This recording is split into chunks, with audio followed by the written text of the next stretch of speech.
як варзишгар ҳамон лаҳзае аз майдони варзишӣ ба мухлисон хайру хуш мекунад ки худаш таҳлил кардааст қувваташ, имконияташ, фаъолияти мебадаи варзишиаш ва ба ҳар як варзишгар осон нест тарки майдони варзишӣ кардан. Мушкилтарин ҳолат барои варзишгар ба андешаи ман ва пурэҳсостарин ҳолат низ барои варзишгар ин хайрухуш кардан бо мухлисон ва тарки майдони варзишӣ касбӣ кардан аст. вале мавзумат чораи ва хизматҳои шоён дар назди миллат, дар назди варзиши миллат карданд ва аз ҷониби ҳукумати ҷумҳурии Тоҷикистон низ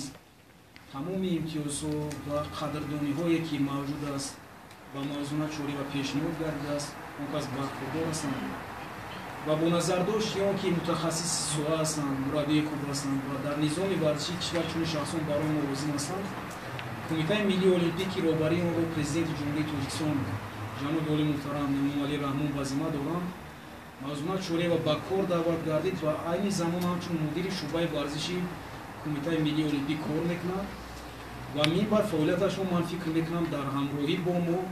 баҳри пешбурди варзиши касбӣ ва рушди ҳаракати олимпӣ идома хоҳад.